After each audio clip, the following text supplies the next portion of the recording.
மூவா பன்மறையோரவ தாம் பரவ மாட நெடுங்கொடி வெண்தடவும் மருகன் நிலவிய மைந்த சொல்லாய் சேடக மாமலர் சோலை சூழ்ந்த சீர்குல் செங்காட்டங் குடியதனுள் காடகமேட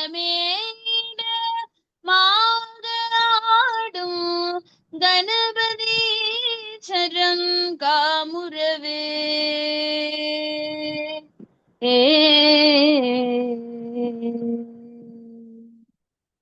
முருகாசரணம். பாடலின் 54. பகைவர்கள் அஞ்சி ஓட ஓத வேண்டிய திருப்புகழ். தலம் பொதுத்தலம். தன தனன தான தன தனன தான தன தனன தான தன தான தன தனன தான தன தனன தான தன தனன தான தன தான. விடமடை சுவேலை அமரர் படை சூலம் விசயன் விடுமானம் எனவே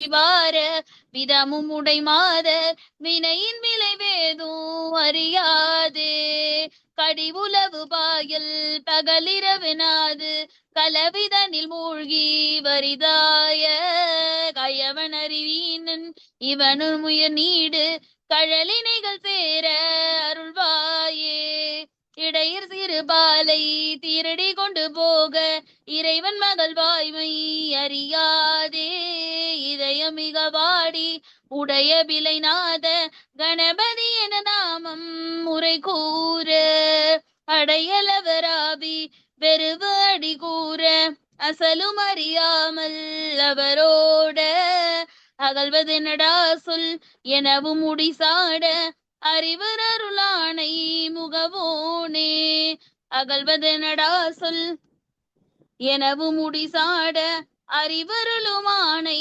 முகவோனே கழலினைகள் சேர அருள்வாயே அறிவருளுமானை முகவோனே கழலடிகள் சேர அருள்வாயே அறிவருளுமானை முகவோனே. முருகாசரணம்.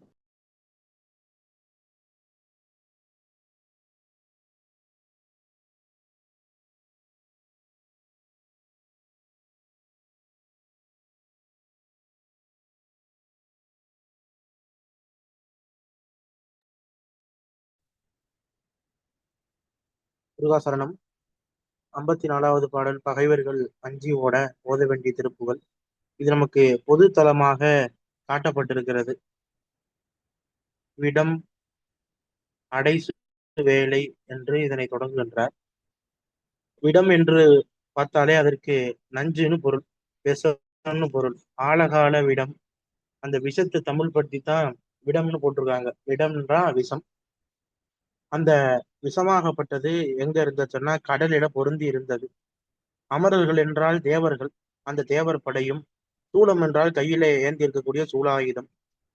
விசயன் விடு பானம், விசயன்னா விஜயன், இந்திரனை குறிக்கும். அந்த இந்திரன் அவன் விடக்கூடிய அம்பு, அவன் எய்தக்கூடிய பானம் எங்க கடல்ல, நஞ்சு உடைய கடல்ல. தேவர்கள் படையுல சூலாயுதமோ அர்ஜுனன் விடக்கூடிய அம்பும் சமானம் என்று கூறும்படியான விழியும், விழினா கண்கள், விழிகளை உடைய அதிக பாரமான மிக உயர்ந்த அளவு கொங்கைகளை உடைய மார்பகங்களை உடைய விலை மாதர்கள். அந்த விலை மாதர்கள் செய்யக்கூடிய செயல்பாடுகளினாலே வினையினுடைய தாக்கம் எனக்கு அதிகமாக வந்ததை நான் அறியவில்லை. வினையின் விளைவு அவர்களோடு கொண்ட மையல்னால வினை ஏற்பட்டது. அந்த வினையினுடைய தாக்கங்களை நான் அறிந்து கொள்ளாதவனாக இருந்தேன். அதனால் பெறக்கூடிய துன்பங்கள் ஒன்றையும் நான் தெரிந்து கொள்ளாமல் இருந்தேன். வாசனை மிக்க படுக்கையிலே, கடினா வாசனை மிக்கன்னு பொருள். உலவம்னா வாசனை மணங்கள் பரப்பக்கூடிய, பகலாக இருந்தாலும் சரி, இரவாக இருந்தாலும் சரி, கலவிதனில் மூழ்கி, கலவினா சேர்க்கை, விலைமாதர்கள் மேல் கொண்ட சேர்க்கையினாலே, இன்பத்தினாலே, கலவியிலேயே மூழ்கி அறிவை இழந்து நான் மந்த நிலைக்கு தள்ளப்பட்டேன். கீழ் மகன் என்றெல்லாம் பேசப்பட்டேன். கயவன் அறிவு ஈனன் இவனும் உயர் நீடு கடல் இணைகள் சேர அருள்வாயி. அதை இரவு பகலாக மாதர் மேலே கொண்ட மையல்னால வினையை நினைக்காமல் நான் அவர்களோடு இன்பமாக இருந்தேன். இந்த உலகத்தார் எல்லாம் என்னை கயவன் என்றும் ஈனன் என்றும் பலவாறாக பேசினார்கள். என்னை உனது இணைகள் சேர, கடல் இணைகள் சேர, உன்னுடைய திருவடியை சேருவதற்கு அருள் புரிய வேண்டும் என்று கேட்டு, அரசன் உக்கிரசேனனுடைய மகள் தேவகி, அந்த தேவகியினுடைய நிழலை கூட அறிய மாட்டாதவனாக இருந்தான் கம்சன். ஏன்னா அடைத்து வைத்து அவ்வளவு துயரத்திற்கு ஆளாக்கினான். கண்ணனை கொல்லுவதற்காக பலவிதமான செயல்பாடுகள் எல்லாம் செய்தான். பல அசுரர்களை ஏவி விட்டான். சக்கரமாக சகடாசுரன் வந்தான், குதிரையாக வந்தான், நாகப்பாம்பு வந்து கண்ண பரமாத்மாவை கொல்ல பார்த்தது.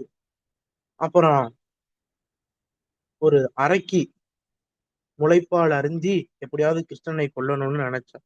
இப்படி பலவாறாக கம்சன் கொல்வதற்கு ஆளை அனுப்பினான். மனம் வாட்டமுற்று என் மகனை ஆண்டருளும் பிள்ளை பெருமாளே என்று வேண்டி கணபதியினுடைய நாமங்களை எல்லாம் வரிசைப்பட கூறி அவள் முறையிட்டு, கணபதியினுடைய நாமங்கள் விநாயக பராக்கிரமம்னு ஒரு நூலு அச்சுவேலி குமாரசுவாமி குருக்கள் பண்ணியிருக்கிறார்.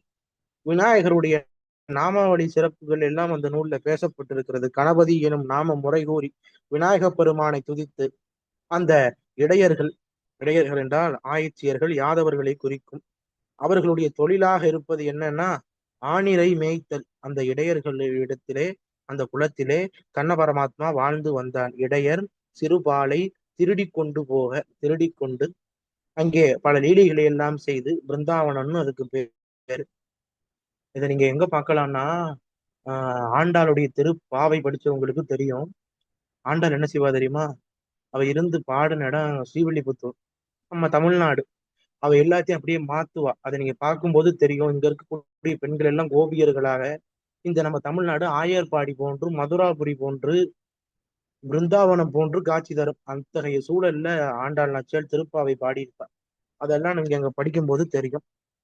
அந்த இடையர்களுடைய பாலை எல்லாம் திருடி அங்கே பல லீலைகளை செய்தவன் திருமால். அந்த திருமால் பகைவர்களாகிய இந்த கூட்டம், கம்சனுடைய கூட்டம், அவையெல்லாம் நெருங்கி வரும் பொழுது என்ன செஞ்சாருன்னா, அவர் ஒளியை எழுப்பி காட்டினார்.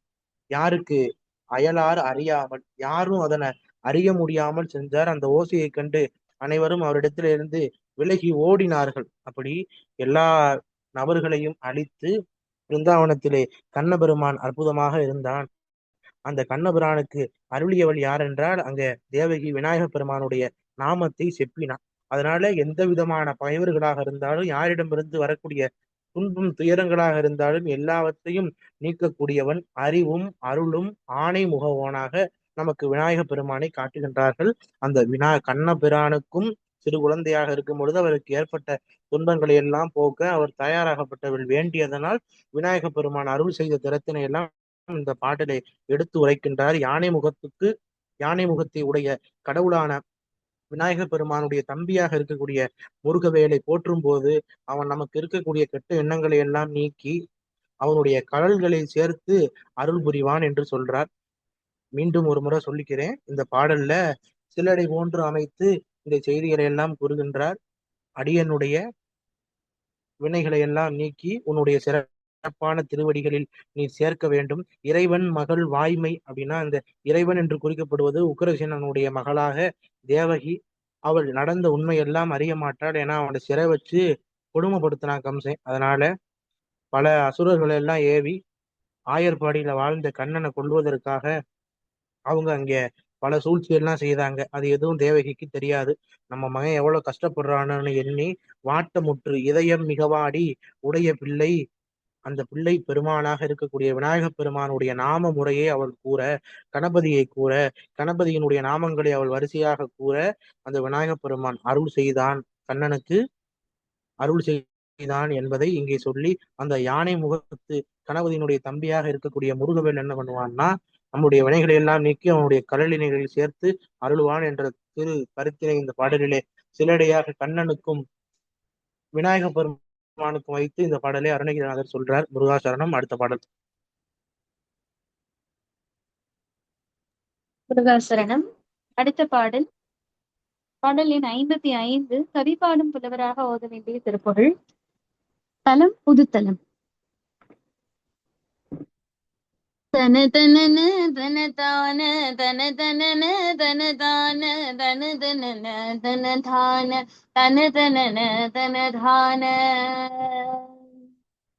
பூமியதனு பிரபுவான புகழியில் வீத்தகர் போல அமிர்த கவி துடைபாட அடிமைதன கருள்வாயே. பூமியதனே பிரபுவான புகழியில் வீத்தகர் போல அமிர்த கவி துடைபாட அடிமைதன கருள்வாயே.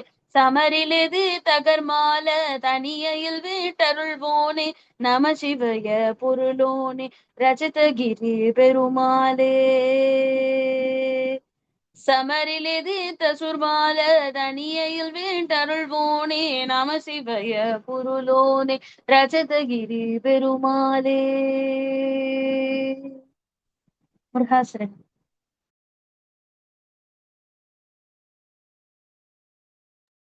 முருகாசரணம். கவி பாடும் புலவராக. இந்த பாட்டுல அருணகிரிநாத சுவாமி மிக உயர்ந்த 2 கருத்து சொல்றார். அதுல ஞானசம்பந்த சுவாமியை குறிப்பிடுறது ஒரு புறம், அது இருக்கட்டும். 2வது கருத்து ரொம்ப ரொம்ப இன்றியமையாத கருத்து. என்னன்னா, சிவன் வேறு முருகப்பெருமான் வேறுன்னு நினைக்கிறவங்களுக்கு சாமி உபதேச மந்திரத்தை சொல்லி இருவரும் ஒண்ணுதான் அப்படின்னு இந்த பாட்டுல உறுதிப்பட சொல்றாரு. புவியதலில் பிரபுவான இந்த பூலோகத்திலே பிரபுனா தலைவன்னு பொருள். தலைவனாக இருந்த புகழியில் வித்தகர் போல, புகழினா சீர்காழியினுடைய 12 பேர்கள்ல ஒண்ணு. நான் குழுவிலே அனுப்பிச்சிருக்கேன். அந்த 12 பேரையும் எல்லாரும் கட்டாயம் பாடம் பண்ணணும். 12 திருப்பெயர்கள் உடையது சீர்காழி. அதுல ஒரு பேரு தான் புகழி. இந்த புவியதலில் பிரபுவான புகழியில் வித்தகர் போல அமிர்த கவி தொடைபாட அடிமை தனக்கு அருள்வாயே அப்படின்னு கேட்கிறார். இதுவரை ஞானசம்பந்த சுவாமிகிட்ட சொல்லி வேண்டார்.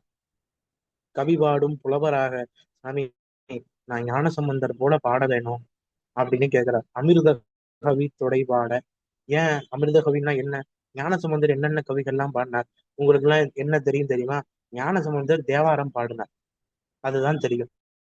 அந்த தேவாரத்தை நம்ம படிக்கும் போது மேலோட்டமா தோடுடைய செவியன் பாட்டு கேள்விப்பட்டிருப்போம், காதலாகி கசிந்து கேள்விப்பட்டிருப்போம். நல்லா படிச்சவங்களுக்கு திருநீற்று பதிகம் தெரியும்.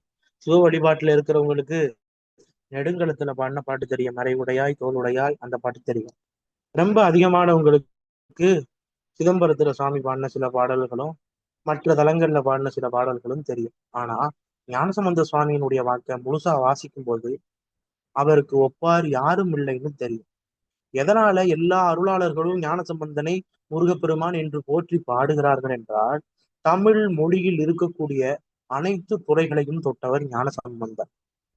இன்னைக்கு தெருவுல ஒரு பசுமாடு நடந்து போகுது. அந்த பசுமாடு சிறுநீர் கழிக்கும்ல, அந்த பசு மூத்தரம் மேய்ஞ்சு கொண்டே போகும். அந்த போகக்கூடிய கோடை நீங்க பார்த்தா தெரியும், அது ஒரு வி போன்ற அமைப்புல மாறி மாறி மாறி மாறி விழுகும். பசுனா கோ, அது மூத்திரமிட்டு கொண்டே செல்லக்கூடிய வழி எப்படி இருக்குமோ அது போல பாட்டமைச்சார் ஞானசம்பந்தர். அதுக்கு பேர் என்ன தெரியுமா? கோமூத்திரினே பேரு வச்சார். கோமூத்திரி பதிகம் என்ற சித்திர கவியை பாடினார். இதெல்லாம் ஞானசம்பந்த சுவாமியினுடைய சித்திர கவி. மாலை மாற்று பாடினார். மாலை மாற்று பாடல ஒரு மாலை வரைஞ்சு அந்த மாலைக்குள்ள நம்ம அடுக்கணும்னா மாலை போன்று காட்சி அளிக்கும், பாடல் சரிவிதமா வரும்.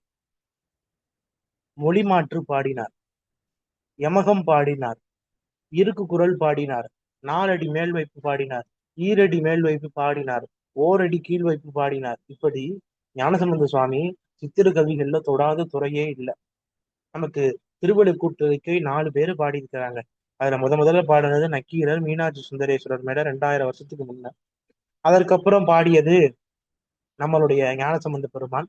அருணகிரிநாதர் எந்த ஊர்ல திருவள்ளுக்கூற்றறிக்கை பாடினார்? யாராவது சொல்லுங்க. அருணகிரிநாதர் திருவள்ளுக்கூற்றறிக்கை எந்த ஊர்ல பாடினார்?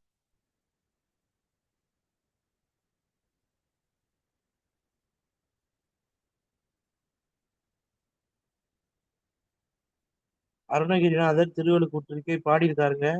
இவ்வளவு நாளா படிக்கிறீங்க, எந்த ஊர்ல பாடினார்? நான் பலமுறை சொல்லியிருக்கேன். தெரியலைங்க ஐயா. யாருக்குமே தெரியாதா? தெரியலைங்க ஐயா. சந்தோஷம், சிறப்பு. அப்படி திருவள்ளுக்கூற்றறிக்கை அருணகிரிநாதர் பாடினார். 12 ஆழ்வார்களிலே ஒருவரான திருமங்கை ஆழ்வார் பாடினார். ரொம்ப பாடுவதற்கு கடினமான யாப்பு கொண்டது. பல புலவர்களுக்கு அது ஸ்தம்பிக்கக்கூடிய நிலையிலே இருக்கும். யாராலையும் சாதாரணமா எழுத முடியாது.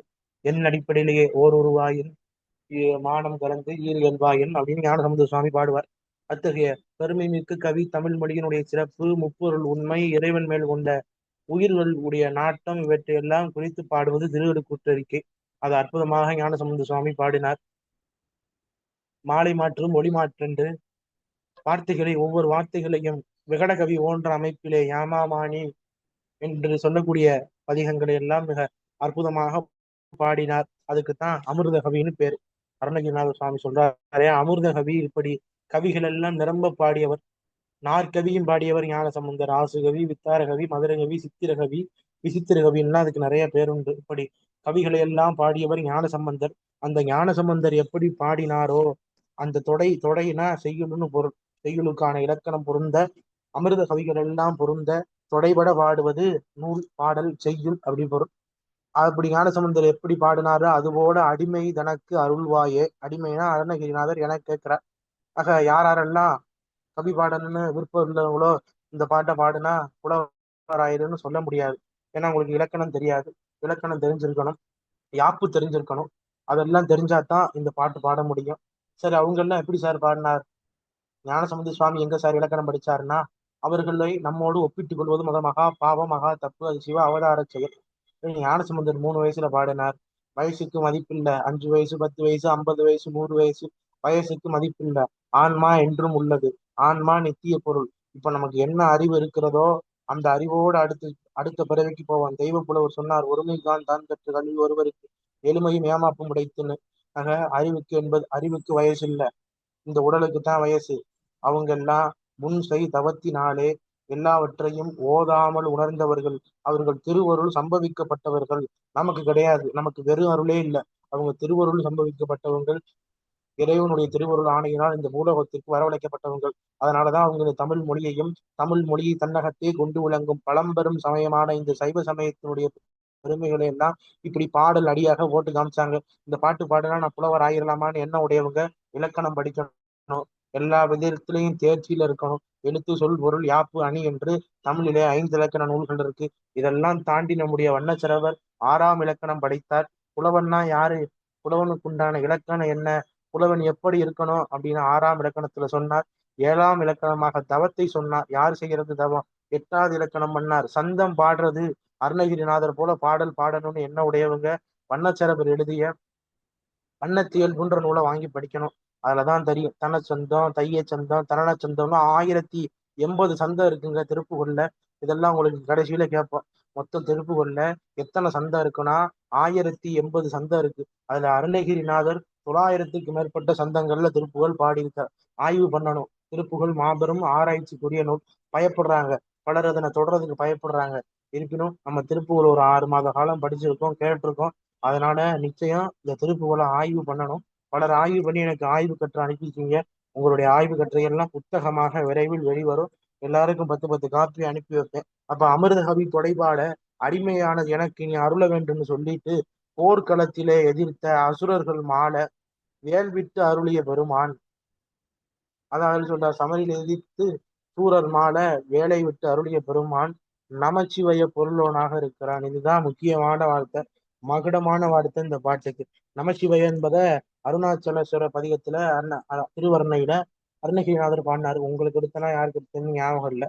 அதுல சொல்லுவார், நமச்சிவாயத்தினுடைய மேன்மைகளை எல்லாம் ஒவ்வொரு எழுத்துக்களையும் முதல் எழுத்தை கடையாக கொண்டு சிவய நம வய நம சி எனம சிவ நம சிவ இப்படி பொருள் ஊட்டி அருணகிரிநாத சுவாமிகள் அந்த தத்துவங்களை எல்லாம் விளக்குவார். அதனுடைய பிரிவாக இந்த பாட்டுல சொல்றார். நமசிவய பொருளாக இருக்கக்கூடியவன் யாருன்னா முருகப்பெருமான்.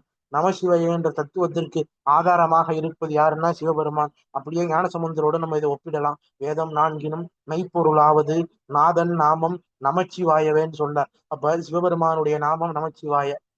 மாணிக்கவாசர் சொல்றாருல்ல, நமச்சிவாய வாழ்க நாதன் தாள் வாழ்கன்னு. அப்ப இதை எல்லாம் நம்ம எண்ணி பார்க்கும் பொழுது நமசிவாய பொருளாக இருப்பவன் முருகன். அவனை கௌமார சமயத்துக்குள்ளெல்லாம் அடக்க முடியாது. இந்த சங்கராச்சாரியார் போல உள்ள நபர்களால ஏற்படுத்தப்பட்டதுதான் இந்த சண்மதம். தமிழகத்துல இந்து சமயம்னு சொல்றதுக்கு வேலையே இல்லை. யாரும் இந்து சமயம் என்பதை பயன்படுத்தி கொள்ளக்கூடாது. நம்ம எல்லாம் சைவர்கள். சிவபெருமானை வழிபாடு செய்யக்கூடிய சமயத்திற்கு சைவ சமயம்னு பேரு.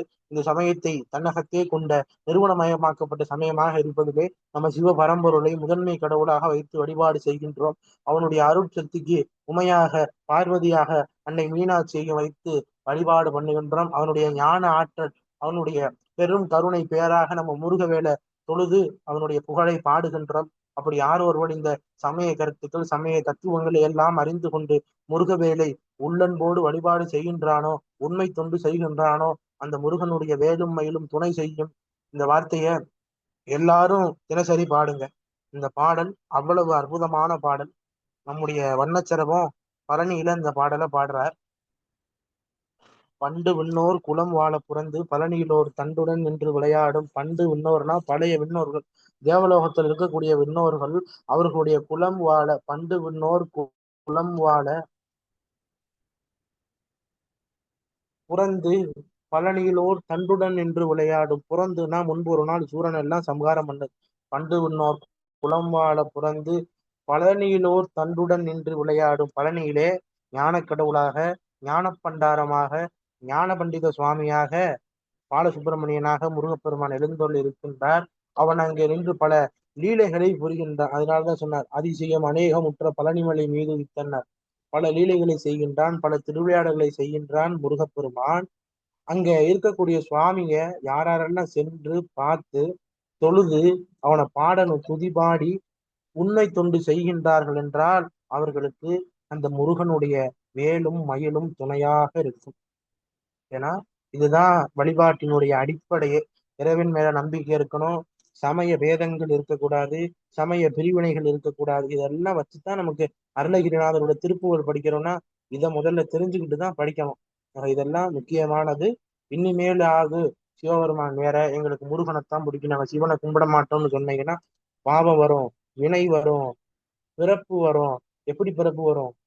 சொல்லனாத பிறப்பு வரும். மனுஷனா பிறப்புன்னு சொல்ல முடியாது. அதை விட ஏன்னா சிவ அவதாரம் பண்றதோ, சிவத்துக்கு நிந்தனை செய்யக்கூடிய வார்த்தைகளை தெரிஞ்சு பண்ணாலும் தப்பு தப்பு தான், தெரியாம பண்ணாலும் தப்பு தப்பு தான்.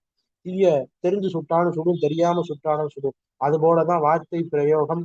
ஒவ்வொரு செயலுக்கும் ஒவ்வொரு சொல்லுக்கும் சமமான எதிர்வினை உலகத்தில் உண்டு. பொழுதுபோக்கி புறம் கணிப்பாரை எழுதும் கீழ்கணக்கு இன்னம்பர் ஈசனாரே. நீ என்ன பண்ண யாருக்கும் தெரியாதுன்னு நீ மறைச்சு பண்ணலாம், சிவபெருமான் பார்த்திருப்பான். இன்னம்பரில் இருக்கிற சிவபெருமான் பார்த்து கொண்டே இருப்பான். யாரெல்லாம் பொழுதுபோக்கி வாழ்க்கையை சரியாக பயன்படுத்தாமல் பொழுதுபோக்கி அடுத்தவன் என்னென்னலாம் பண்றானோ அதை பாக்குறான். அதுக்குன்னே பலர் இருக்கான். பொழுதுபோக்கி புறம் கணிப்பாரை, புறம்னா அடுத்தால கணிச்சுக்கிட்டே இருப்பான். அவன் என்ன பண்றான், வீடு கட்டினா பொறுக்காது, அவன் நல்லா வாழ்ந்தா பொறுக்காது, அடுத்தவனை பத்தி பேசுறது, தீய எண்ணங்கள் வளர்றது, இதையெல்லாம் பார்த்து கொண்டு சிவபெருமான் சும்மா இருக்க மாட்டார். பொழுதுபோக்கி புறம் கணிப்பாரை எழுதும் கீழ்கணக்கு இன்னம்பர் ஈசனாரே. கும்பகோணம் பக்கத்துல இருக்கு திரு இன்னம்பர் கோயில். சாமிக்கு பேர் என்ன தெரியுமா? எழுத்தறியும் நாதர். வாய்ப்பு இருக்கிறவங்க போய் தரிசனம் பண்ணுங்க. கல்வி கேள்விகளிலே சிறந்து விளங்க அந்த திருத்தலத்திலே தரிசனம் பண்ணலாம். மிக அற்புதமான கோயில் இன்னம்பர். ரொம்ப எளிமையா இருக்கும், எந்த விதமான இடையூறு இருக்காது. எப்ப போனாலும் சாமியை சிறப்பா தரிசனம் பண்ணிட்டு வரலாம். அற்புதமான திருத்தலம், அங்க போங்க. இப்பயாவது இனியாவது புரிஞ்சுக்கிறோம், சிவபெருமான் வேறு முருகப்பெருமான் வேறு என்ற எண்ணங்களை எல்லாம் நீக்கிவிட்டு நமசிவய பொருளோனாக இந்த முருகவேல் இருக்கின்றான். அவன் உமைபாலனாக, சிவமைந்தனாக, சண்முகனாக, செங்கல்வராயனாக பல திருநாமங்களோடு இருந்து நமக்கு பல தலங்களிலும் பல குன்றுகளிலும் இருந்து அருள் செய்கின்ற அந்த பெருமான். ரசதகிரின்னா கைலாய மலைக்கு ஒரு பெயர். அந்த வெள்ளியங்கிரின்னு சொல்லுவாங்க கைலாய மலைய. அங்கதான் சிவபெருமான் நித்தியப்படி எழுந்தருளிருந்து திருவருள் செய்கின்றான் என்று நமக்கு ஸ்தலபுராணங்கள் முதலிய பல நூல்கள், வடமொழி ஸ்கந்தம் முதலிய நூல்கள் எல்லாம் குறிப்பிடுகின்றது. ஆக இதனை கைலாயத்துல பாடுறதுன்னு சொல்லுவாங்க, பொதுப்பாட்டுன்னு சொல்லுவாங்க. எப்படியோ ஞானசம்பந்தர் போல எனக்கு பாடுவதற்கு வரம் தந்து அருள வேண்டும். அசுரர்களை எல்லாம் அழித்து வேலை விடுத்த பெருமாளே, நீ நமச்சிவயத்தின் பொருளாக இருக்கின்றாய். கைலையங்கிரியிலே எழுந்தருளி இருக்கக்கூடிய பெருமாளே என்று பாடுகின்றார். முருகாசரணம். அடுத்த பாடல்.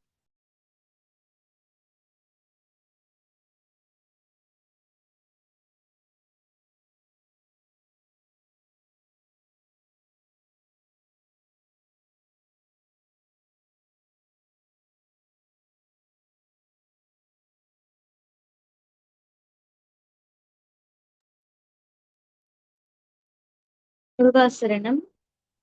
அடுத்த பாடல் பாடல் எண் 56. முருகப்பெருமானின் அருள் பெற உதவிந்திய திருப்புகழ். தலம் திருமுருகன் பூண்டி.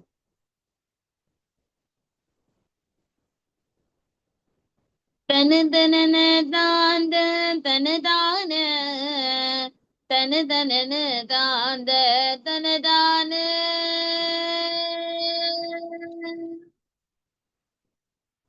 அவசியமும் வேண்டி பலகாலும் அவசியமும் வேண்டி பலகாலும் அறிவினுணர்ந்தாண்டு குருநாளில் அறிவினுணர்ந்தாண்டு குருநாளில் அவசியம் உன் வேண்டி பலகாலும் அறிவினுணர்ந்தாண்டு குருநாளில் தவசெபமும் தீண்டி கனிவாகி தவசெபமும் தீண்டி கனிவாகி சரணமதும் பூண்டர் கருள்வாகி சரணவதும் பூண்டர் கருள்வாகி சபதமுடும் தாண்டி தகரூர்வாய் சபதமுடும் தாண்டி தகரூர்வாய் சடுசமயங்காண்டர் கரியோனே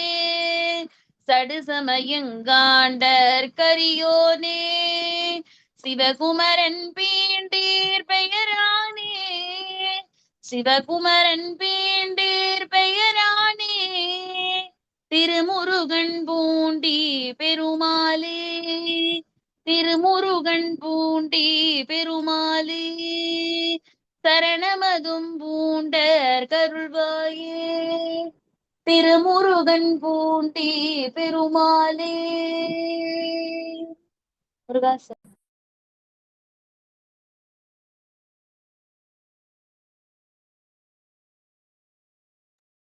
முருகாசரணம். இந்த திருப்பாடல் அருணகிரிநாத சுவாமிகள் திரு முருகன் பூண்டியிலே அருளி செய்திருக்கிறார். அவினாசி பக்கம் இருக்கு. எத்தனை பேரு போயிருப்பீங்கன்னு தெரியல. அற்புதமான தலம் இந்த திருமுருகன் பூண்டி. வாழ்க்கையில ஒரு முறையாவது போகக்கூடிய முருகத்தலம். முருகப்பெருமான் தமிழகத்திலே பூஜை செய்த இடங்களாக கருதப்படுவது 4 தலம். அதுல முதன்மையாக இருப்பது திருச்சேங்கலூர். சண்டேச நாயனார் அவதாரம் செய்த தலம். ஞானசம்பந்த சுவாமி பாடுறார், சேயடைந்தான் சேங்கலூர் என்று. திருச்சேங்கலூர் அற்புதமான சேத்திரம். 2வது சேத்திரமாக எண்ணப்படுவது இந்த திருமுருகன் பூண்டி. நீங்க சுவாமிக்கு பேரே முருகநாத சுவாமி தான். சிவபெருமானுக்கு பேரு முருகநாத சுவாமி. அற்புதமாக இருப்பார். முருகப்பெருமான் சொல்ல வார்த்தையே இல்லை, அந்த அளவு அழகாக இருப்பார். அற்புதமான திருமேனி, அற்புதமான திருக்கோயில். மிகவும் சிறப்பான முறையில கோயில் என்ட்ரன்ஸே முருகப்பெருமான் தான். அவரை பார்த்துட்டு தான் உள்ள போற மாதிரியே இருக்கும். அவ்வளவு சிறப்பான தலம் திருமுருகன் பூண்டி. 3வது கொட்டையூரிலே முருகப்பெருமான் பூஜை செய்திருக்கிறார். கும்பகோணத்து பக்கத்துல இருக்கு கொட்டையூர். அங்கேயும் முருகவேல் பூஜை பண்ணி இருக்கிறார் என்ற குறிப்பெல்லாம் கிடைக்குது. இப்படி முருகப்பெருமான் பூஜித்த தலங்களிலே சிறப்பான தலமாக இருப்பது இந்த திருமுருகன் பூண்டி திருமுருகநாத சுவாமி கோயில். அங்கு சென்று ஒரு முறையாவது உன்னை போற்றி வளைந்து நான் உய்தி வர வேண்டும்னு சுவாமி சொல்றார். அவசியம் உன் வேண்டி பலகாலும். எப்படி சொல்றாரு பாருங்க வார்த்தையே. உன்னை தொழ வேண்டும், உன்னை வழிபாடு செய்வது அவசியம் என்பதை நான் அறிந்து கொண்டு பல முறை பிரார்த்தனை செய்கின்றேன். என்னுடைய பிரார்த்தனை, நான் உன்னிடத்திலே பிரார்த்திப்பது என்னவென்றால், எனது அறிவிலே உன்னை உணர்ந்து வருஷத்தில் ஒரு நாளாவது அறிவிலிருந்து ஆண்டுக்கு ஒரு நாளில் சாமி நான் உன்னை தொழணும்னு நினைக்கிறேன், அது அவசியம்னு நினைக்கிறேன், நான் பலமுறை உன்னை பிரார்த்திக்கின்றேன். என்னுடைய பிரார்த்தனை இருக்குது அல்லவா, என்ன அப்படின்னா, என்னுடைய அறிவிலே உன்னை உணர்ந்து வருஷத்துல ஒரு நாளாவது தவ ஒழுக்கத்தையும் ஜெப நெறியையும் மேற்கொண்டு என் உள்ளமானது கனிந்து சரணமது, சரணம்னா உன்னுடைய திருவடிகளில் என்னுடைய மனம் தரிப்பதற்கு நீ அருள வேண்டும் முருகா. அற்புதமான ஒரு வேண்டுதலை சுவாமி வைக்கின்றார். ரொம்ப அருமையா இருக்கும். மற்ற பாடல் போல அல்லாம, முருகா உன்னை தொழ வேண்டும்பா, உன்னை வணங்க வேண்டும், இது அவசியம்னு நான் கருதுறேன். அதை நினைச்சு பல நாள் நான்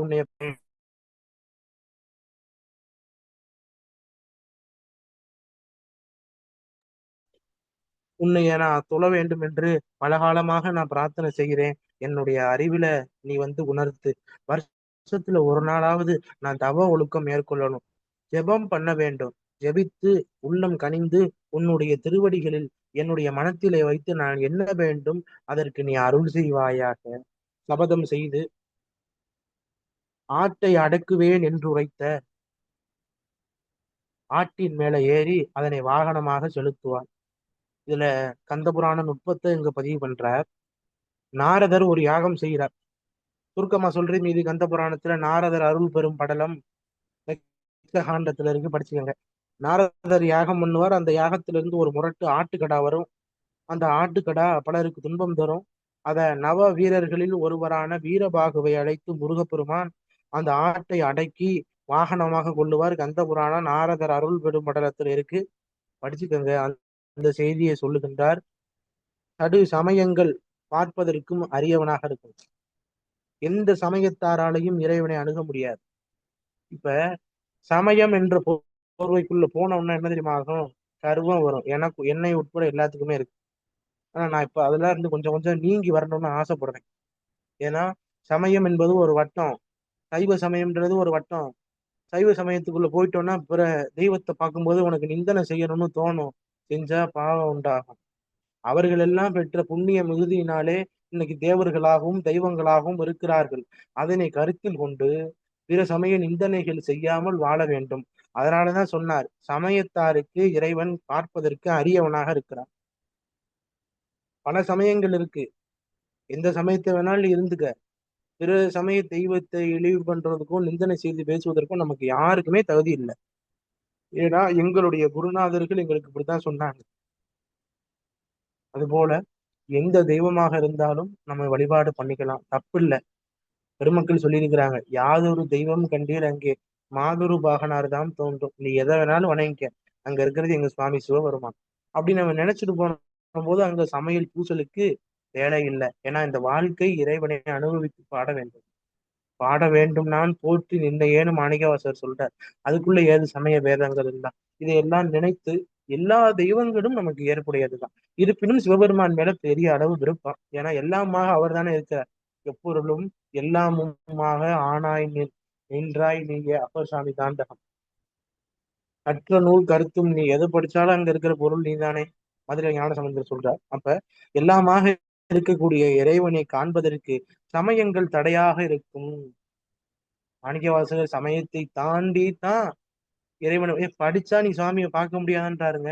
இதுக்கு மேல என்ன வேணும்? நம்ம எல்லாம் சொல்றோம், படிங்க, படிக்கிறது மூலமாக இறைவனை பத்தி தெரிஞ்சுக்கலாம். படிச்சா செருக்கு வருங்க, செருக்கு வரும், கருவம் இருக்கும், எனக்கு தான் எல்லாம் தெரியும்னு பேசுவான். கல்வி என்னும் பல்கடல் புழைத்தும், படிக்கிறது இந்த கல்வி எது படிச்சாலும் அவனுக்கு மண்டை கணா வந்துடும், இறைவனை அடைய முடியாது.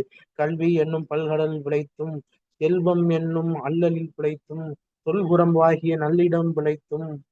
உறவுகளிடத்திலிருந்து தப்பிக்கணும். காசு குணத்து மேலே சில வித்து இருக்கும், அதுல இருந்து தப்பிக்கணும். இதையெல்லாம் தாண்டி எவனுக்கு தெய்வம் என்பதோ சித்தம் உண்டாகிறதோ, தெய்வம் என்பதோ சித்தம் உண்டாகி முடிவில்லாத பொருள் அது கருதலும். ஏய் எதுவும் நிலையிலடா போடா, இறைவன் ஒருத்தந்தாண்டா நிலையானது, அவன் தாண்டா முடிவில்லாத பொருள் சொல்றார் மாணிக்கவாசகர்.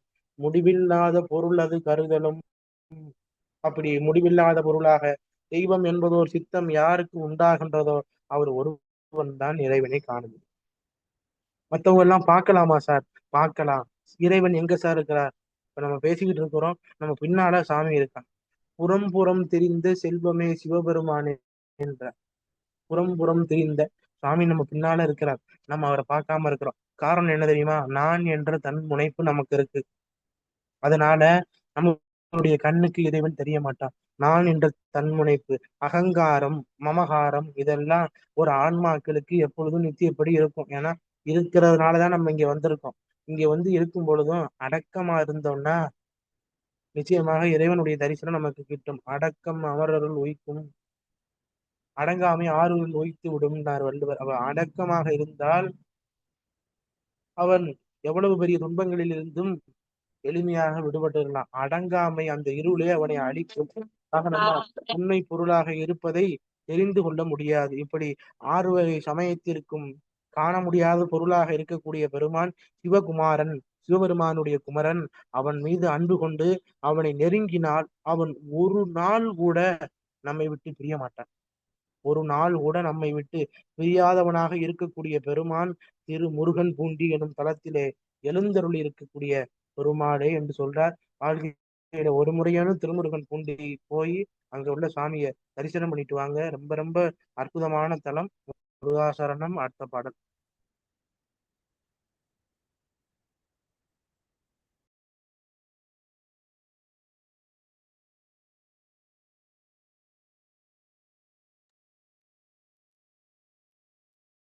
முருகாசரணம்.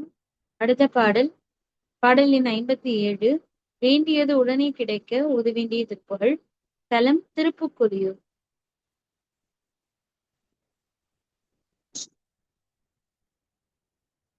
தனதத்தனதானனதானன தனதத்தனதானனதானன தனதத்தனதானனதானன தந்ததான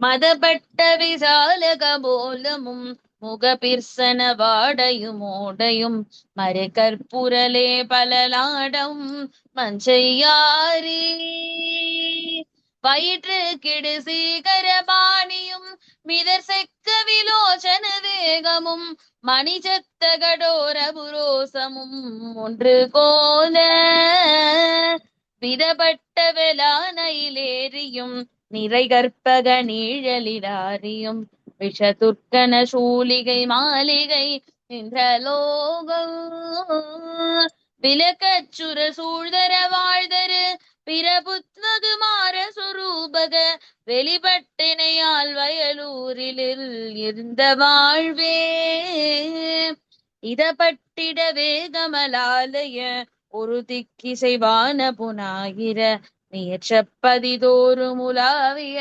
தொண்டதால இசை கொக்க விராசத பாவனை புலபொச்சுடு பாடிட வேடையே விலை புக்கிடவார் மறையோனென வந்து காணு விதப்பட்டெதிரே புதி சோரினை அவிழ்த்திட்ட வினாசியிலேவரு இசை குற்ற சகாயனுமாகிம ரைந்து போமுன் தெரிபித்த கராவதின் வாய்மக வழிபித்த புராண கருவாகர திருப்புக்கொலியூருடையார் புகழ் தம்பிரானே செரிபித்த கராவதின் வாய்மக வழிபித்த புராண கிருபாகர திருப்புக்கொலியூருடையார் புகழ் தம்பிரானே திருப்புக்கொலியூருடையார் புகழ் தம்பிரானே திருப்புக்கொலியூருடையார் புகழ்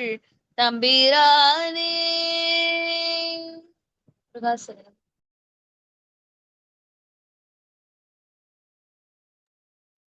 முருகாசரணம். இந்த பாடலை அருணகிரிநாத சுவாமிகள் திருப்புக்குழியூர் என வழங்கும் அவிநாசியிட அருளி செய்கிறார். அவிநாசியினுடைய பழைய பெயர் தான் இந்த திருப்புக்குழியூர் என்று வழங்கப்பெறும். இங்கே சுவாமி அவிநாசி அப்பர் பெரும் கருணாம்பிகைன்னு அம்பிகைக்கு பேர். பெரும் கருணாம்பிகை. அந்த தலம் நம்ம பல பாடல்களை பார்த்திருக்கிறோம். சுந்தரமூர்த்தி சுவாமி முதலை உண்ட பாலனை முதலை வாயிலிருந்து 3 ஆண்டுகளுக்கு பிறகு மீட்ட ஒரு அற்புதமான தலம். அங்க எழுந்தருளிந்து சுவாமி பல பாடல் பாடுறார். அதுல ஒரு பாடல் தான் இது. யானையினுடைய வடிவமைப்பை இந்த முதல் அடியிலே சொல்றார். மதம்னா யானை காதுக்கு கீழே உள்ள பகுதிகளில் ஒழுகக்கூடிய நீர், மத நீர். அந்த மத நீர் ஒழுகிட்டா யானை கோபம் கொண்டதாக பொருள். ஏன்னா மத நீரை குறித்து போர்க்கள காட்சிகள்ல நம்ம பார்க்கலாம். யானைக்கு மதம் நீர் சுரக்கும், அதுன்னு ஒரு பொருள். இன்னொன்னு, அது தன்னுடைய இணையை தேடும். அப்படி இணையை தேடும் பொழுது அந்த சமயத்துல அதற்கு மத நீர் வரும் அப்படின்லாம் சொல்லுவாங்க. அந்த மத நீர் பெருகுவதற்கு இடமான அகலமான தாடை, அந்த தாடையினுடைய முன்புறத்திலே நுண்ணிய முகபடாம். முகபடான்னா யானை முகத்தில் அணிந்திருக்கக்கூடிய தன்ன ஆடையம்னார், அதுதான் முகபடான்னு பொருள். யானை அணிஞ்சிருக்கும்.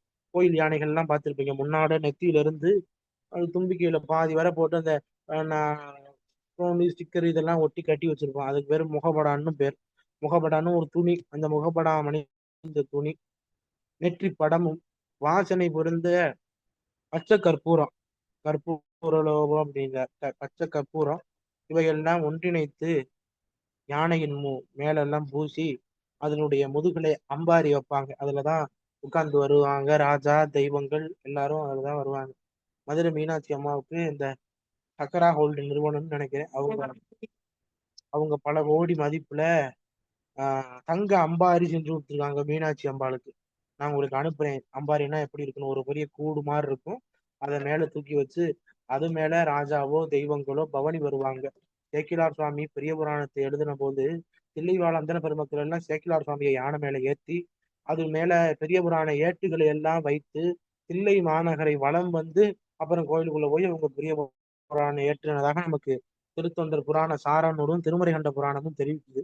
அப்ப யானைக்கு அவ்வளவு முக்கியத்துவம் கொடுத்திருக்கிறாங்க. அதனுடைய வயிற்றுல மிக அழகான தும்பிக்கையும், யானையினுடைய உடலுக்கு ஏற்ப அதுக்கு சிவந்த கண்களும், அதிவேகமாக நடக்கக்கூடிய நடையும், மணிகள் எல்லாம் அணிந்திருப்பதனால எழக்கூடிய ஓசையும், அந்த யானையினுடைய கழுத்திலே கட்டப்பட்டிருக்கக்கூடிய கயறு, இதெல்லாம் அழகாக விளங்குமாறு வெள்ளை ஐராவத யானையை குறிப்பிடுகின்றார். வெள்ளை யானை, அதுல ஏறி கற்பகம் அப்படின்னா வேண்டுவதையெல்லாம் தரக்கூடியது, வேண்டுவதையெல்லாம் தரக்கூடிய கற்பக நிழலை கண்டது போல இளைப்பாரி தன்னுடைய கலப்பை எல்லாம் நீக்கி மலைக்கோட்டை போன்ற பெரிய உயரமான கோட்டைகள், நிலா முற்றங்கள், அரண்மனைகளை உடைய வாயில்கள், அன்ன மாளிகைகள், இந்திரலோகமா என்று விளக்க அசுரர்கள் எல்லாம் சூழ்ந்து வர அதன் பின்னாக வந்த குமாரன் அழகுடையவனாக இருக்கின்றான். பொன்னுலகத்திலே புகழ் கொண்ட தேவர்கள் எல்லாம் சூழ்ந்து பணிகின்ற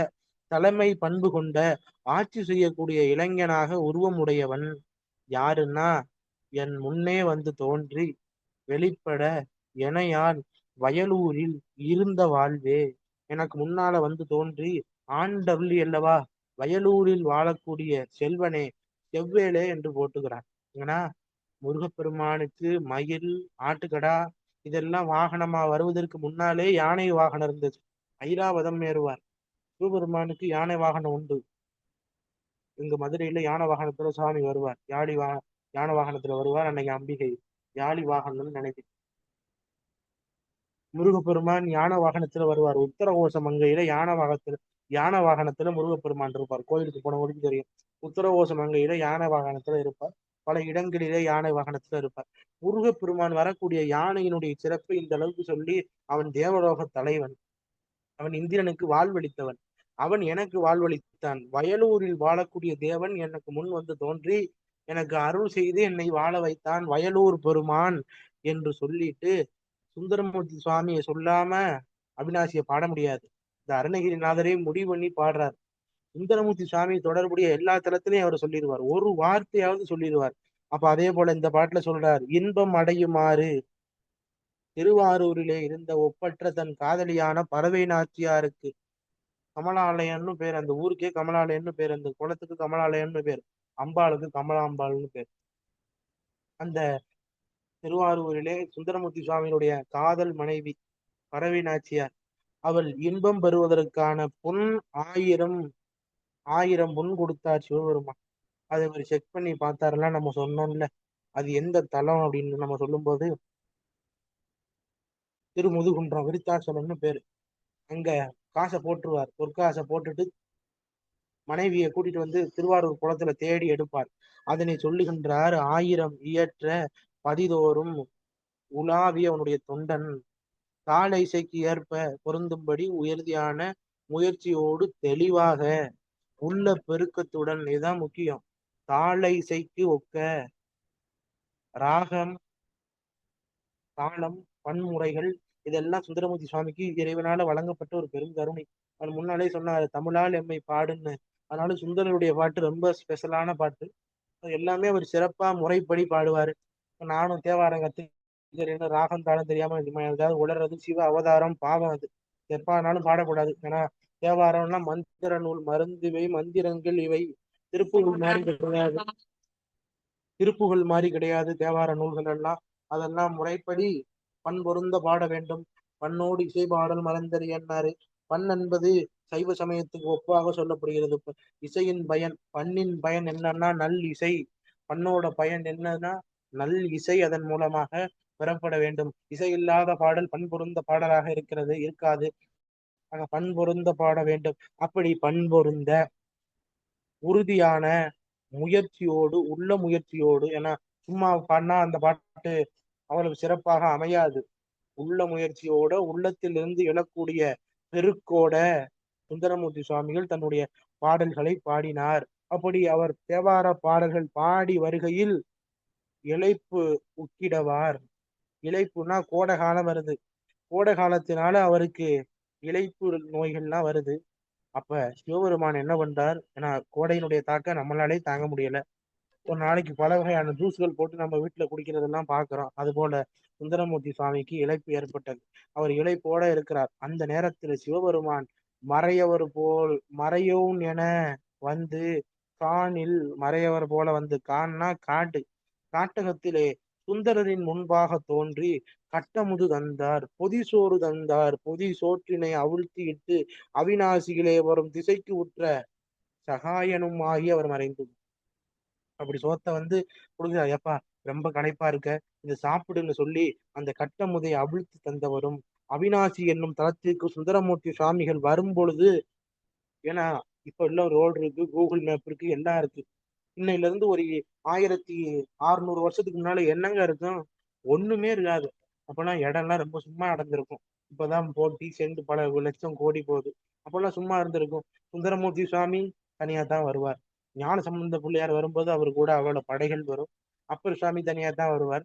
சுந்தரமூர்த்தி சுவாமி தனியா தான் வருவார். கல்யாண மாப்பிள்ளை ஊர் உராத்திடுற மாதிரி சுந்தரமூர்த்தி சுவாமி மணக்கோலத்தோட, கையில ஒரு பூச்செண்டு, பொன் பிரம்பு இதெல்லாம் வச்சுட்டு நல்லா ஆடை ஆபரணம் அலங்காரத்தோட அவர் என்னென்ன வேணுமோ அவர் சிவபெருமான்கிட்ட கேட்டு பெற்றுக்கிறார். ஃப்ரெண்டு இல்லையா, நம் தமன் ஊர நன்றான் நொடித்தான்மலை உத்தமனே. நம்ம எல்லாம் சொல்லுவோம் நீயும் நானும் ஃப்ரெண்டா இருப்போம்னு, நம்ம தான் சொல்லுவோம். அவர் சொல்றாரு, உன்னை எம்மை உமக்கு தோழனா தந்தனும் சிவபெருமான். நான் என்னை வந்து நான் உனக்கு ஃப்ரெண்டா கொடுத்துட்டேன் அப்படின்னு சிவபெருமான் சொன்னாராம். அப்படிப்பட்ட சுந்தரமூர்த்தி சுவாமி அவிநாசிக்கு வரும்போது தனியா வரார். வழி தெரியாம திகைச்சு நிற்கிறார். அப்படி திகைச்சு நிற்கும் பொழுது அவருக்கு எதிர்பட்டு வழிகாட்டியவனாக இந்த அவிநாசி பெருமான் இருக்கின்றான். வழிகாட்டி உதவி செய்து பின்பு மறைந்து போனவருமான முன்னால முதலை வாயிலிருந்து குழந்தையை சுந்தரமூர்த்தி சுவாமி தன்னுடைய பாடல் மூலமாக வெளிப்பட்டு இறங்கி வரச் செய்த பழையவரும் ஆகிய மகவு அழைப்பித்த புராண கிருபாகர. புராணன்னா பழையன்னு பொருள். கிருபாகரன்னா கருணாநிதி, கருணை கடல், கருணாமூர்த்தி எல்லாம் அங்க சொல்லுவாங்க. சுவாமிக்கு பேரு அவிநாசியப்பர், அம்பிகைக்கு பேரு பெரும் கருணாம்பிகை, கருணை தாயார், கருணை வண்டி, இப்படி பல திருநாமங்களோடு இருக்கின்றார். இதெல்லாம் இறைவனுடைய திரு கருணையினாலே இந்த நிகழ்வு நடந்தது. அதுல சொல்றார், அந்த ஏரியில இருந்து முதலையின் வாயில் இருந்த பிள்ளையை சுந்தரமூர்த்தி சுவாமி தன்னுடைய தமிழ் பாட்டாலே திருப்பாட்டு பாடி வரவழைத்து செய்தார். அதற்கு அவருக்கு துணை புரிந்தவன் யாரென்றால் திருப்புக்குளியூர் என்னும் தலத்தில எழுந்தருளியுடைய சிவபெருமான். அந்த சிவபெருமான் புகழ் தம்பிரானே. திருப்புக்குளியூர் உடையார் என்றால் இங்கே சுந்தரமூர்த்தி சுவாமியை குறிக்கும், சிவபெருமானை குறிக்கும். அந்த அவிநாசி தலத்திலே எழுந்தருளிருக்கக்கூடிய சிவபெருமான் உடையார். அந்த உடையாராகப்பட்ட சுவாமி புகழக்கூடிய அளவிலே இருக்கக்கூடிய தம்பிரான், தலைவனாக இருக்கக்கூடியவன் யார் என்றால் முருகப்பெருமான். அவன் அவிநாசியில் இருக்கக்கூடிய சண்முகநாத பெருமான் என்று சொல்றார். சுந்தரமூர்த்தி சுவாமிக்காக இறைவன் பொன் கொடுத்த இடங்கள் 4. அதுல திருப்பாச்சியில் ஆசிராமத்திலையும் கொடுப்பார், திருமுதுகுன்றத்திலையும் கொடுப்பார், திருப்புகலூர்ல கொடுப்பார். இன்னும் சில இடங்கள்ல ஒரு நாகப்பட்டினத்துல கொஞ்சம் காசு வாங்கினார், ஓனகாந்தன் தளியில அவருக்கு காசு வாங்கினார். இப்படி திருவிழிமலையில காசு வாங்கினார். நம்ம என்ன ஒரு சாமியை போய் பாடி பணம் வாங்கிட்டு வந்துருவார். ஆனா நம்ம போய் கேட்டா தான் சுவாமி கொடுக்க மாட்டுறாரே அப்படின்லாம் நினைப்பீங்க. நீங்க பேங்க்ல போய் லோன் வாங்கினதுக்கு சுவாமி கட்டணும்னு ஒன்றும் அவசியம் இல்லை. அவங்க உண்மை தொண்டு செய்தார்கள். இறைவன் அடியார்களுக்கு அவர்கள் அமுதிட்டார்கள், அட்டிட்டார்கள். சிவனேச செட்டியார் மயிலாப்பூரில் எல்லா அன்பர்களுக்கும் அன்னம்பாளிப்பு செய்வார். இந்த அட்டிட்டல் காணாத போதியோர் பூம்பாவாயின்னு ஞானசம்பந்த சுவாமி பதிவு கொண்டார். அன்னதானம் கொடுக்கணும், இறை தொண்டு செய்யணும், எல்லாம் இறைவனுடைய திருவருளால் நடந்ததுன்னு இருந்தா இறைவன் கொடுப்பான். மதுரையில அடியாருக்கு நல்லாருன்னு ஒருத்தர், அவருடைய மனைவிக்கு சுகலைன்னு பேரு. 2 பேரும் அடியார்களுக்கு எல்லாம் சாப்பாடு போடுவாங்க, போட்டுக்கிட்டே இருப்பாங்க. யார் வந்தாலும் நேரே வந்தவர் யாவராயினும் நித்தலும் கைகூப்பி முன் எழுந்து நின்று அவரை உள்ள வரவேற்பாங்க. வந்த உடனே என்ன வேணும்னு கேட்டு என்னென்ன சாப்பிடணுமோ எல்லாத்தையும் கொடுப்பாங்க. சிலர் எனக்கு அசைவ உணவு வேணுமா கொடுப்பாங்க, எல்லாமே கொடுப்பாங்க. கொடுக்க கொடுக்க கொடுக்க கொடுக்க வறுமை பதம் முன்னினார் தில்லை மன்னினார் அப்படின்ற வறுமை என்பது பதம் சிவபெருமான்னு கொடுத்துட்டா, வறுமையை கொடுத்துட்டான். என்ன செய்யறது ஏது செய்யறதுன்னு தெரியல. சொக்கநாத சுவாமிகிட்ட வந்தாங்க. சுவாமி, நாங்கள் செய்யக்கூடிய இந்த தொண்டு இது நாங்கள் பல ஆண்டுகளாக செய்கின்றோம், இன்னமும் செய்ய வேண்டும் அப்படின்னு அவங்க நினைச்ச போது சுவாமி என்ன பண்ணார்? உலவா கோட்டையை கொடுத்தார். அல்ல அல்ல வந்துகிட்டே இருக்கும், அல்ல அல்ல வந்துகிட்டே இருக்குன்ற அளவுக்கு அவர் மிகப்பெரிய நெல் மலையவே அவங்களுக்கு கொடுத்தார். உலவா கோட்டையை கொடுத்தார். அது ஒரு சின்ன பெட்டி மாதிரி இருக்கும்னு வச்சுக்கோங்க. அதுல இருந்து நெல் எடுக்க எடுக்க வந்துகிட்டே இருக்கு. ஆயுசு முழுக்க அட்டிட்டல் சாப்பாடு ஆக்கி போடுன்னு சொக்கநாத பெருமாள் சொன்னார். அதுதான் ஆத்துல நின்று அரோகரான்னு கத்துனாலும் சோத்துல இருக்கான் சொக்கலிங்கன்னு சொல்லுவாங்க. அப்படி சாமி வேண்டிய பொருள் எல்லாம் அந்த அடியாருக்கு நல்லாருக்கு கொடுத்தாருன்னு திருவிளையாடல் புராணத்துல உலவா கோட்டை அளித்த படலத்துல குறிப்பு இருக்கு. அதனுடைய ஐதீக நிகழ்வா இன்னைக்கும் சொக்கநாத சுவாமி ஆவணி மூல திருவிழா அப்ப தொடங்க போகுது. அந்த ஆவணி மூல திருவிழால உலவா கோட்டையோட வருவார். கையில வச்சிருப்பார் ஒரு பெரிய சட்டி, பாத்திரம் போல இருக்கும், பெரிய அளவுல தங்கத்தால் ஆனது. அதுல அந்த வைக்கோல் நெல் எல்லாம் குமிச்சு வரும்போது அதெல்லாம் மக்கள் எல்லாம் போய் எடுப்பாங்க. சுவாமி உலவா கோட்டை படி இழக்கிறாருன்னு. அது 2 தடவை நடக்கும். மார்கழி மாதம் அஷ்டமி அன்னைக்கு அஷ்டமி சப்பரம் ஏறி சுகநாத சுவாமி எல்லா உயிருக்கும் படியட வைப்பார். அப்ப மதுரை வீதி முழுக்க சிம்மக்கல் பகுதி, அங்க பெரியார், இங்க வடக்கு வீதி, எல்லா வீதியிலையும் சுத்தி வந்து அரிசிகள் எல்லாம் சுவாமி இறச்சிக்கிட்டே வருவார். நம்ம எல்லாம் போய் அதை பிறக்கி நாங்கெல்லாம் சமைப்போம். அதெல்லாம் ஒரு நிகழ்வு. இதெல்லாம் இறைவன் எல்லா உயிர்களுக்கும் கொண்ட கருணையினாலே இதனை எல்லாம் செய்கின்றான். அப்ப நமக்கு இந்த அளவுக்கு அவன் பண்றான்னா அடியார்கள் முழுவதுமாக அவனிடத்திலே தன்னை ஒப்படைத்தவர்கள். அதனால அவர்கள் என்ன வேண்டுகின்றார்களோ அதை இறைவன் கொடுப்பான். கொடுப்பதற்காகத்தான் அவன் இருந்தான். அவன் அந்த காலத்தில் உள்ள அடியார்கள் எல்லாம் மெய்யடியார்களாக இறை வழிபாடு, இறை சிந்தனை, நற்சிந்தனை உடையவர்களாக இருப்பார்கள். ஆனா இப்போ உள்ள காலம் இது சொல்ல முடியாத காலம். ஆனா யாருக்கும் இறைவன் மேல பற்று இல்லை. இறைவன் மேல பற்று இருந்தாலும் அது விளம்பரத்தை நோக்கி செல்லக்கூடிய காலகட்டமாக இது இருக்கிறது. அதனால உண்மை தொண்டு செய்யக்கூடிய நபர்களின் எண்ணிக்கை குறைந்து விட்டது. அவர்களுக்கு இறைவன் வெளிப்படாமல் தன்னை மறைத்து நின்று அவர்களுக்கு அருள் பண்றான். அருள் பண்ணலைன்னு சொன்னா இறைவனுடைய புகழுக்கு இழுக்காயிரும். இறைவன் எல்லாருக்கும் அருள் பண்ணுவான். அது போதும். யாரு உள்ளன்போடு மெய்யன்போடு இறைவனை அடைய வேண்டும், அவனுடைய திருவடியை விரும்புகின்றார்களோ அவனுக்கு இறைவன் தன்னை வெளிப்படுத்தி கொள்ளுவான். பிறர் நபர்கள் மூலமாகவோ அல்லது பிறர் மூலமாகவோ பிற உயிரினங்கள் மூலமாகவோ இறைவன் தன்னுடைய கருணையை வெளிப்படுத்தி அவர்களுக்கு திரு காட்சி கொடுப்பான் என்பது நமக்கு பல நூல்கள்ல சொல்லப்பட்ட செய்தி. முருகாசரணம். அடுத்த பாடல்.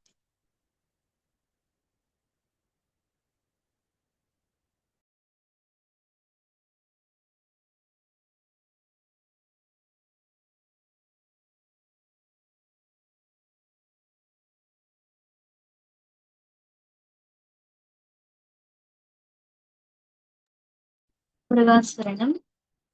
அடுத்த பாடல். முருகன் அருளால் விதியை வெல்ல ஓத வேண்டிய திருப்புகழ். தலம் திருப்புக்கொல்லூர். தன தன தான தான தானன தன தன தான தான தானன தன தன தான தான தானன தன தான வனபுற்றெழுகெதுமிவு கோகிலம் அழைக்க பொரு மாறனிவர் ஆமலர் மறுத்து பயில் தேரில் எரி மாமதி தொங்கலாக மறுத்து கடல் வெறி முதவே இசை பெருக்க படை குடி மேலழாவணி வகுத்து குடு செமமாக மாலையில் வந்து காந்தி கனகவரைதாயலாவ நீல்கன கருப்பு சிலை கமரோவில் வாலிகள் கலித்து புறவாசம் வீசுவார் குழல் மங்கைமார்கள்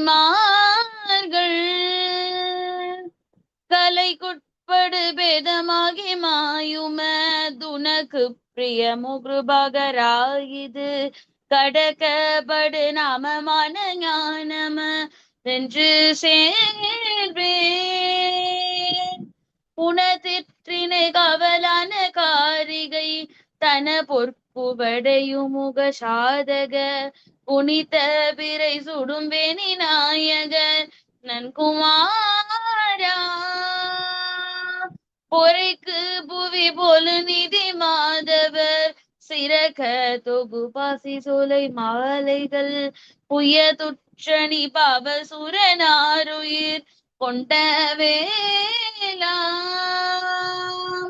சினத்து கழி வீசி முது மாகட லடைத்து பிசிதாசனதி மாமுடி பெரிக்க கணையவு வீரமாமனும் உந்தி மீதே செனித்து சதுர்வேத முது நாமனும் மதித்து புகழ் சிவகவிழாமலி திருப்பு கொலியூரில் மேவு தேவர்கள் தம்பிரானே செனித்து சதுர்வேத முது நாமனு மதித்து புகழ் சிவகவிழாமலி திருப்பு கொலியூரில் மேவு தேவர்கள் தம்பிரானே தம்பிரானே தம்பிரானே. ஹஸ்ரன்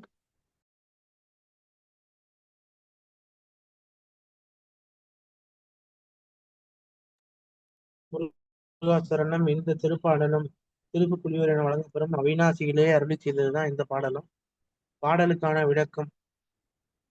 வனப்புனா அழகுன்னு பொருள். ஆக வனப்புக்கு தொடங்குகிறார் பாடலை. அழகு கொண்டு எழுகின்ற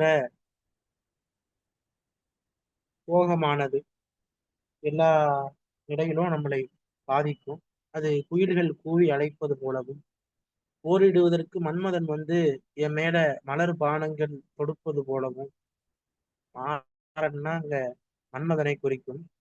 தென்றல் காட்டு தேரிலே ஏறிக்கொண்டு போவது போலவும், சந்திரனுடைய வெண்குடையாக விளங்கவும், அலைகள் எல்லாம் மாறி மாறி கடலிலே எப்படி சப்தமிடுகின்றதோ அதுபோல முரச பறைகள் எல்லாம் அதிரவும், புல்லாங்குழல் வேங்குழல்னு சொல்லுவாங்க, அந்த புல்லாங்குழல்ல இருந்து வரக்கூடிய இசை எப்படி பெருகி மகளிர்கள் எல்லாம் கூடி மேலெழுந்து புறப்பட்டு அணிவகுத்து வரிசையாக நின்று மாலை நேரத்திலே என்னை கொல்லுவது போல மிகுதியான பறை ஓசை ஒலித்து பரவி பல பெருமைகள் வாய்ந்த கரும்பு வில்லை கையிலே உடைய மன்மதன் என்னோடு போர் செய்வதால் நறுமணம் வீசும் நீண்ட கூந்தலை உடைய மாதர்கள் மேல ஆசை கொண்டு அவர்களுடைய ஆடைக்குள்ளே நான் அகப்பட்டு இறந்து போவது உனக்கு விருப்பம் தானோ?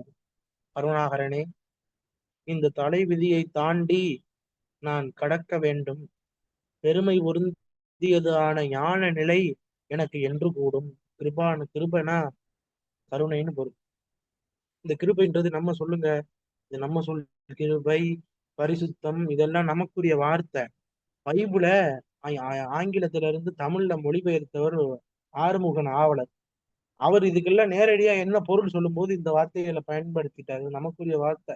அன்னச்சரமா பல இடங்கள்ல கிருபைனே பதிவு பண்ணுவார், பரிசுத்தமானவனேன்னு பதிவு பண்ணுவார். நான் ஒரு சமீபத்துல ஒரு வீடியோ பார்த்தேன்.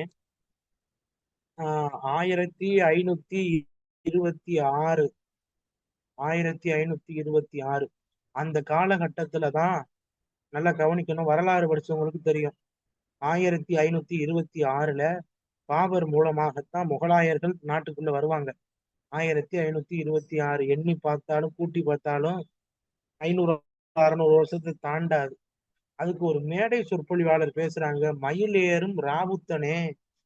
அப்பயே இஸ்லாமிய சமயத்தையும் முருகப்பெருமான் சைவ சமயத்தையும் ஒன்னா சேர்த்து அருணகிரிநாதர் பாடி இருக்கிறார். அப்ப அவ எவ்வளவு லூசா இருப்பான் பேசுறாரு. அப்ப இதெல்லாம் நம்ம புரிந்துகொண்டு ஒழுங்கா செயல்படும். ராவுத்தன் என்றால் வாகனமாக எதன குதிரையை உடையவன்னு பொருள். குதிரை போல இருக்கா முருகப்பெருமானுடைய மயில் வாகனம். பல இடங்கள்ல சொல்றாருல, குதிரைக்கு என்னென்ன அணிகலன்கள் எல்லாம் அணிவோமோ அதெல்லாம் மயில் அணிஞ்சுச்சான். பக்கரை, விசித்திரமணி, பொற்கலனை, இட்டநடை, பக்தி எனும் உக்கிரதுர கமுனீபன் குதிரைக்கு சொல்றார். இதெல்லாம் குதிரை போடக்கூடியது. பக்கரை, விசித்திரமணி, பொற்கலன், அதனோட நடை இதெல்லாம் ஓமையாக மயிலுக்கு சொல்லுவாங்க. மயிலேறும் ராவுத்தனேன்னு அருணகிரிநாதர் அப்பயே இஸ்லாமிய சமயத்தையும் சைவ சமயத்தை இணைத்து பாடியிருக்கிறான்னு அறிவில்லாதவன் பேசிட்டு போயிடலாம். அதை கேட்டுட்டு நம்ம ஆளுகள்லாம் என்ன செய்யறாங்க, அதுபடியே இருக்கும் அப்படின்னு நினைக்கிறாங்க. அப்படியெல்லாம் எண்ணக்கூடாது. முருகப்பெருமான் அவனுடைய மயில் வாகனமாக குதிரை குதிரை குதிரைக்கு ஓமையாக அது சொல்லப்பட்டது. அவ்வளவுதான். அகராதி படிக்கணும், நிகண்டு படிக்கணும். மயிலுக்கு என்னென்ன பேர் இருக்குன்னு நாமதீப நிகண்டு, சேந்தன் திவாகர நிகண்டு, பிங்கள நிகண்டு, இந்த நிகண்டுல இருக்கு என்னென்ன. அது எதுல சொல்லுவாரு, மாப்பெயர், மரப்பெயர், மாப்பெயர், மாப்பெயர்னு இருக்கும். அதுல நிகண்டுல 10வது தொகுதின்னு நினைக்கிறேன். சேந்தன் திவாகரன் நிகண்டுல மாப்பெயர் விலங்கு பெயர் அதுல பாத்தீங்கன்னா தெரியும். சேந்தன் திவாகரன் நிகண்டுல பிங்கள நிகண்டுல பக்ஷி பெயர்னே வச்சிருப்பார். பக்ஷினா பறவை, பறவையினுடைய பேர்ல இந்த இதுவும் உண்டு. மயிலுக்கு, மயிலேறிய முருகனுக்கு ராவுத்தன்னு பேரு தெய்வ பெயர்ல இருக்கும்.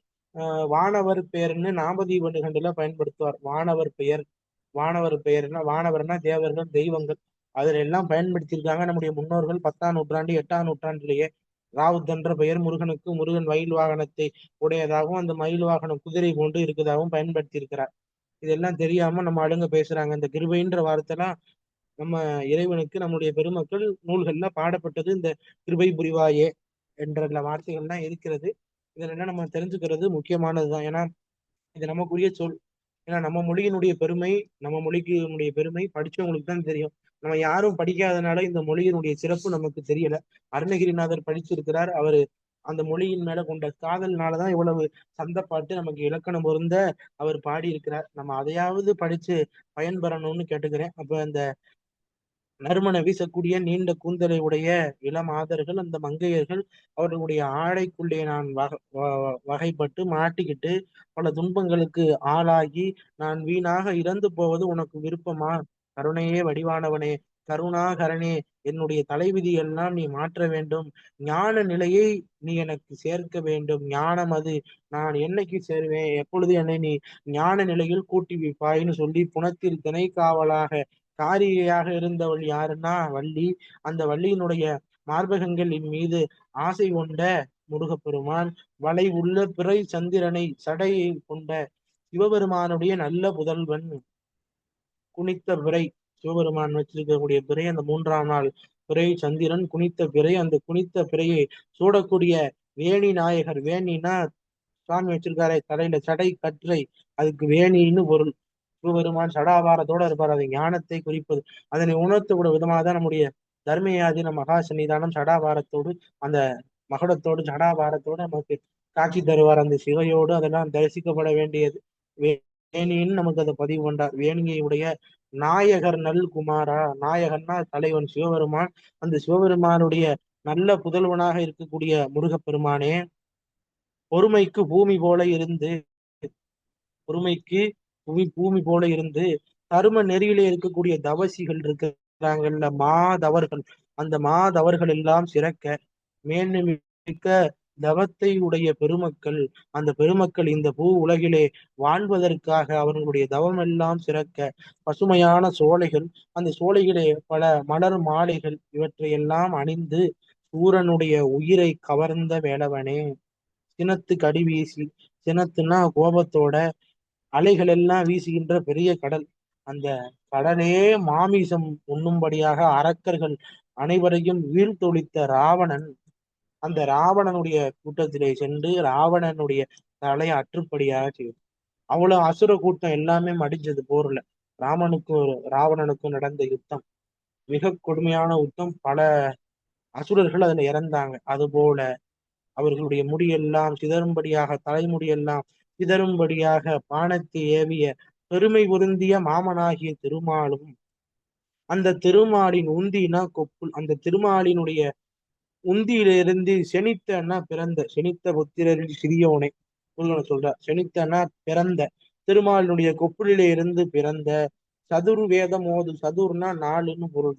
தமிழ்ல சதுர்னா நாலு, 4 வேதமும் மோதக்கூடிய நாமனும்னா அந்த பெருமை பொருந்திய, வேதம் ஓதக்கூடிய பெருமை பொருந்திய பிரம்மன்.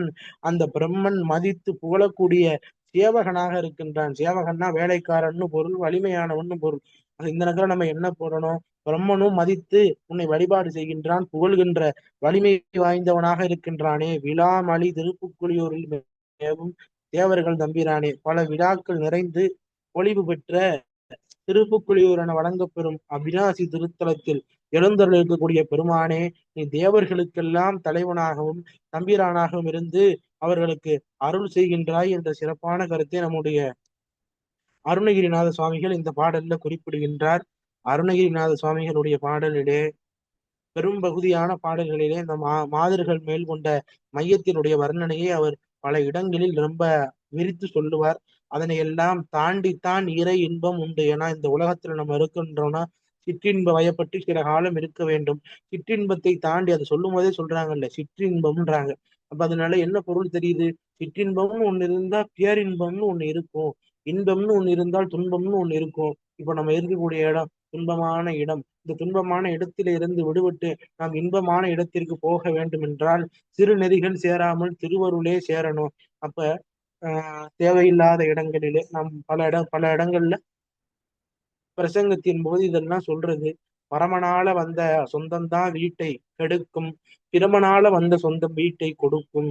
அப்படி பரமதேவனால ஏற்பட்டுள்ள சொந்தங்களிடத்திலே பேசி அதன் மூலமாக வாழ்க்கையை வீணாக கழிக்காமல், பரமசிவனால தொடர்பு கொண்ட அன்பர்களோடு பேசி அவன் பெருமைகளை பாடி ஞான நூல்தனை ஓதி எல்லாமல்ல இறைவனுடைய திருவடி அடைய வேண்டி விரும்பி பிரார்த்திக்கின்றோம். முருகா சரணம். மங்கள வாழ்த்து.